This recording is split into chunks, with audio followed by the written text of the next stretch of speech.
आप interesting chapter लेके आए हैं, अर्धचालक एवं इसके प्रयोग, सेमीकंडक्टर एंड इट्स यूज।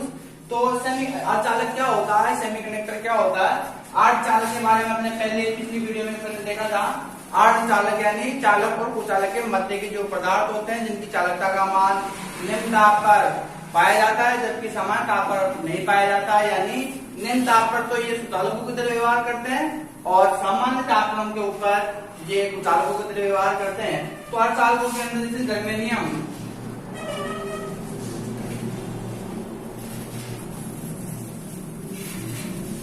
तथा सिलिकॉन,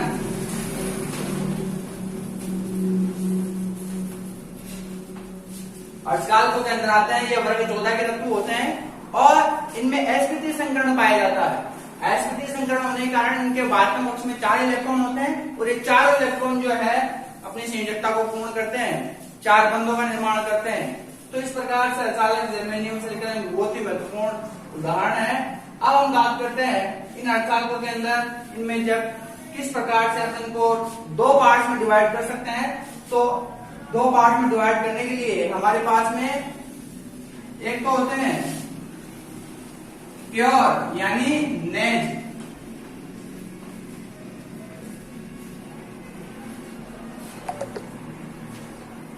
नेज अर्धचालक, नेज का मतलब होता है प्योर। सेमीकंडक्टर,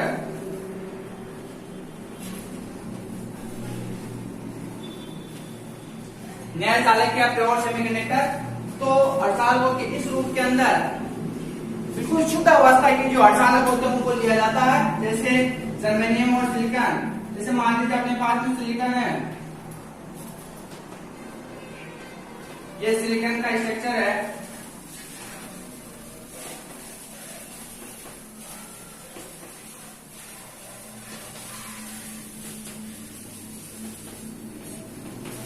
सिलिकॉन जो सोडियम वर्ग का तत्व है, इसके वाहकत्म कक्ष के अंदर जो इलेक्ट्रॉनों की संख्या 4 होती है।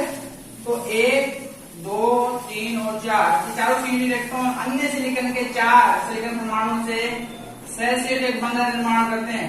इस प्रकार से 2 सिलिकॉन परमाणुओं के मध्य एक सहसंयोजक बंध पाया जाता है और इस प्रकार ये अपना क्रिस्टलीय संरचना को प्राप्त करते हैं।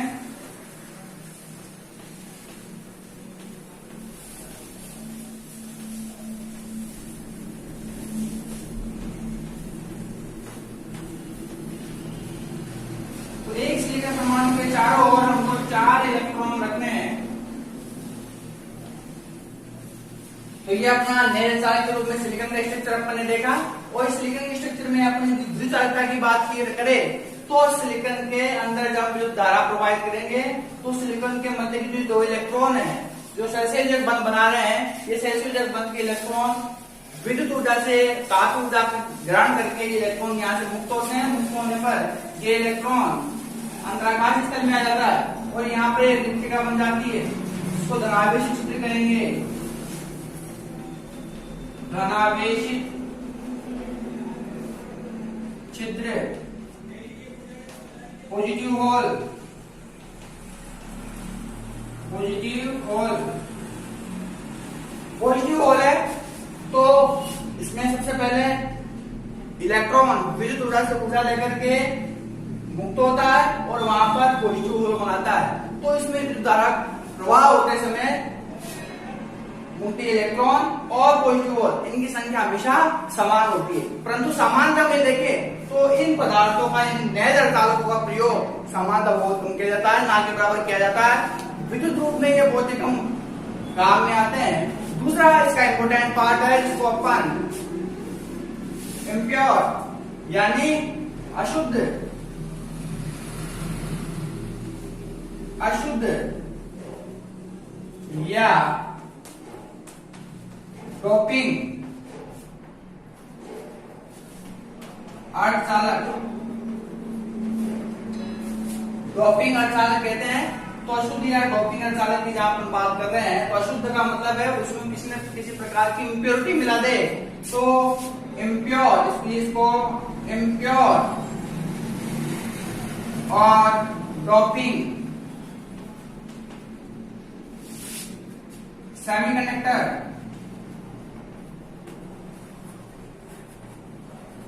जी कहते हैं, यानी नैज चालकों में शुद्ध चालकों के अंदर किसी पदार्थ की अशुद्धि मिला दी जाए और उससे उसकी चालकता का मान बढ़ जाता है तो उसको अपन अशुद्ध या डोपिंग अर्धचालक कहते हैं। और इस प्रकार से इसमें अशुद्धि मिलाने की जो प्रक्रिया है वो प्रक्रिया डोपिंग कहलाती है। तो एग्जामिनेशन के अंदर कई बार क्वेश्चन आता है कि डोपिंग क्या होती है, किसे कहते हैं, तो उसका भी अपन इसमें आंसर देख चुके हैं। अब ये अशुद्ध या डोपिंग अर्धचालक जो है ये भी दो प्रकार के होते हैं। एक तो होते हैं एन प्रकार के अर्धचालक और दूसरे प्रकार के होते हैं पी प्रकार के अर्धचालक। एन प्रकार के चालक और पी प्रकार के चालक। यहाँ एन नेगेटिव लिया गया है, पी से पॉजिटिव लिया गया है। नेगेटिव का मतलब इलेक्ट्रॉन धनी, ये इलेक्ट्रॉन धनी अशुद्धि मिलते हैं इसमें, इलेक्ट्रॉन धनी अशुद्धि, इलेक्ट्रॉन धनी अशुद्धि मिल जाती है, यानी 15वें वर्ग की अशुद्धि, 15वें वर्ग के तत्व की अशुद्धि।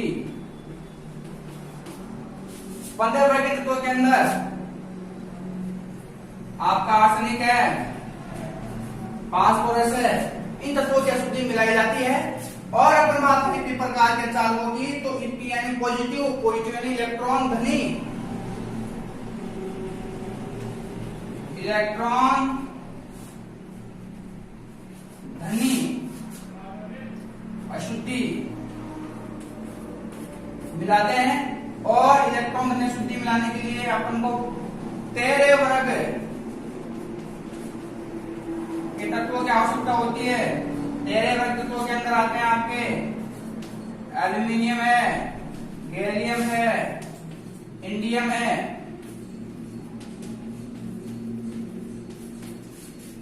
तो 15 वर्ग तत्वों के अंदर आर्सेनिक, फास्फोरस है। इलेक्ट्रॉन धनी क्यों कह रहे हैं? क्योंकि इन तत्वों के अंदर बाह्यतम कक्ष के इलेक्ट्रॉनों में 5 इलेक्ट्रॉन होते हैं और इनको इलेक्ट्रॉन अशुद्ध या डोपिंग चालकों को तो अपन ने इसको 2 भागों में बांटा था। फर्स्ट पार्ट में मैंने भी आपको बताया था एन प्रकार के अर्धचालक। यदि अपन इस स्ट्रक्चर की बात करें तो इस स्ट्रक्चर के अंदर अपन देखेंगे ये सिलिकॉन है,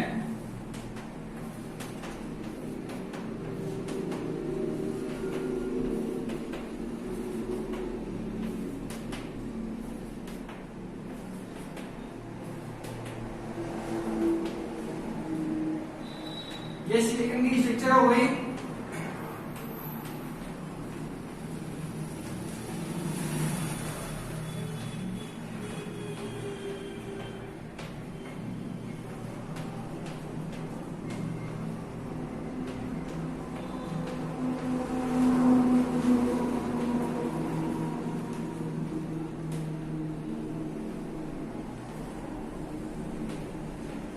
ये सिलिकॉन की स्ट्रक्चर हो गई। एल्यूमिनियम के अर्धचालक के अंदर सिलिकॉन के स्थान पर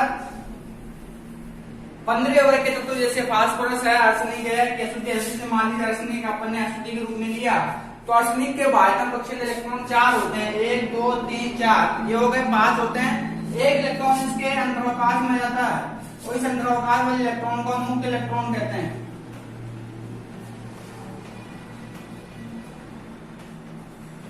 यह मुक्त इलेक्ट्रॉन ही विद्युत धारा का चालन करता है, इसलिए इन इलेक्ट्रॉनों की संख्या अधिक हो जाने के कारण यानी इलेक्ट्रॉन धनी प्रकार के अशुद्धि होने के कारण इसको नेगेटिव यानी एन प्रकार के चालक हम कहते हैं। तो इस प्रकार से मुक्त इलेक्ट्रॉन ही होता है जो विद्युत धारा का चालन करने का कार्य करता है।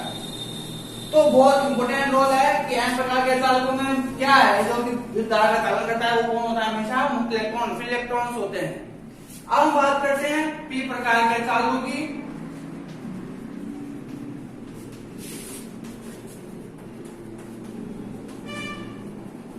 तो जो पी प्रकार के चालक होते हैं, जैसे मान लीजिए इस सिलिकॉन का क्रिस्टल है,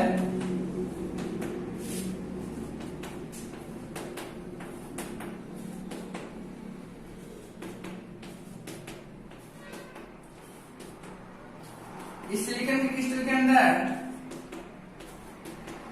जो इलेक्ट्रॉन है, एक सिलिकॉन के चारों ओर जो इलेक्ट्रॉनों की संख्या होती है वो 4 होती है, जो कि अन्य 4 सिलिकॉन परमाणुओं के माध्यम से अपना अष्टक पूर्ण करके ये क्रिस्टलीय संरचना बनाते हैं। तो एक सिलिकॉन परमाणु 4 सहसंयोजक बंधों के द्वारा जुड़ा हुआ रहता है और जुड़कर संरचना बनाते हैं। तो हमें देख रहे हैं कि प्रत्येक सिलिकॉन के चारों ओर इलेक्ट्रॉनों की संख्या जो है वो 4 होनी चाहिए। तो इसकी स्ट्रक्चर बनाना बहुत इंपॉर्टेंट है। ये एक नया अर्धचालक है। अब इसके अंदर अपन किस प्रकार के अर्धचालक बदलने के लिए इसमें तेरह इलेक्ट्रॉन को क्या सूची मिलाएंगे, जैसे इंडियम आपने मिलाया IN इंडियम, तो इंडियम जो है 3 जो सेंसिटिव इलेक्ट्रॉन है उनकी संख्या कितनी होती है, हमेशा 3 होती है। तो एक इलेक्ट्रॉन की जगह खाली रह जाती है और इस खाली जगह को हम इलेक्ट्रॉन होल कहते हैं। यह आपका इलेक्ट्रॉन होल कहलाएगा। इलेक्ट्रॉन होल, ये इलेक्ट्रॉन होल ही होता है क्योंकि विद्युत धारा का चालन करने का कार्य करता है। किसी प्रकार के अर्धचालकों के अंदर जो विद्युत धारा प्रवाह करने का कार्य करता है वो कौन होता है, हमेशा इलेक्ट्रॉन होल होता है। तो इलेक्ट्रॉन होल जब इसमें विद्युत धारा प्रवाहित होती है तो ये सहसंयोजक बंध के इलेक्ट्रॉन है, ये इलेक्ट्रॉन इस होल में प्रवाहित हो जाते हैं। वो होल में प्रवाहित होने के बाद में जहां से इलेक्ट्रॉन आते हैं वहां पर एक नया होल बन जाता है और यहाँ पर इलेक्ट्रॉन आ जाता है। तो इस प्रकार से ये इलेक्ट्रॉन जो है होल में और होल पास वाले इलेक्ट्रॉन होल में ट्रांसफर होते जाते हैं और विद्युत धारा का चालन करते रहते हैं। यहाँ पर होल बन गया, यहाँ पर वापस क्या आ जाता है, इलेक्ट्रॉन आ जाता है। यानी इलेक्ट्रॉन संचरण की दिशा होल के संचरण की दिशा के बिल्कुल विपरीत होती है। यानी इलेक्ट्रॉन संचरण की दिशा विद्युत धारा की दिशा के बिल्कुल विपरीत होती है। इसका मतलब ये होता है कि जो होल संचरण की दिशा होती है वो हमेशा विद्युत धारा के संचरण की दिशा की ओर होती है। यानी विद्युत धारा के संचरण की दिशा होल संचरण की दिशा के समान होती है और इलेक्ट्रॉन संचरण की दिशा विद्युत धारा के प्रवाह की जो संरचना है उसके बिल्कुल विपरीत दिशा की ओर होती है। तो इस प्रकार से ये इलेक्ट्रॉन होल जो होते हैं इसमें विद्युत धारा का चालन करने का मुख्य कार्य होता है। तो प्रकार के चालकों में अपन ने विद्युत धारा यानी चालन देखा। तो एनओपी प्रकार के चालकों का बहुत ज्यादा प्रयोग किया जाता है, उपयोग किया जाता है, एप्लीकेशंस बहुत ज्यादा है एनओपी प्रकार के चालकों की। तो अपन इनके एप्लीकेशंस की बात करें तो एनओपी प्रकार के चालकों से एक तो डायोड्स बनते हैं। जब एनओपी प्रकार के चालकों के संयुग आपस में जोड़ दिया जाए तो उससे जो संरचना बनती है वो डायोड कहलाती है। जैसे सोलर सेल है, सोलर सेल क्या होते हैं, सोलर सेल में डायोड ही होते हैं, फोटो डायोड होते हैं। तो फोटो डायोड में भी यानी सोलर सेल में भी इन्हीं डायोड्स का प्रयोग किया जाता है जो कि अर्धचालकों से बने होते हैं। इसके अलावा ट्रांजिस्टर, जब किसी अर्धचालक के दोनों सतह के ऊपर विपरीत अर्धचालकों की परतें जोड़ दी जाए तो उससे जो संरचना बनती है उसको अपन ट्रांजिस्टर कहते हैं। जैसे एन के दोनों और भी प्रकार चालक जोड़ दे तो एनपीएन और दूसरा प्रकार पीएनपी। तो एनपीएन और पीएनपी दो प्रकार के ट्रांजिस्टर अपन अर्धचालकों के माध्यम से बनाते हैं। इसके अलावा अर्धचालकों के अंदर जैसे कई अर्धचालक है जिनका बहुत इंपोर्टेंट रोल होता है, जैसे गैलियम आर्सेनाइड। गैलियम आर्सेनाइड एक ऐसा अर्धचालक है जिसका प्रयोग जो है संकेतों के रूप में किया जाता है। बोर्ड एग्जाम में कई बार इसका क्वेश्चन आया है कि ऐसा कौन सा अर्धचालक है जिसका प्रयोग संकेतकों के रूप में किया जाता है, तो उसके अंदर आपका गैलियम आर्सेनाइड आता है। तो इस प्रकार से हमने पूरा टॉपिक करते हैं आपके एन प्रकार के और पी प्रकार के अर्धचालकों के माध्यम में। Thank you. प्लीज मेरे चैनल को लाइक और सब्सक्राइब और शेयर कीजिए।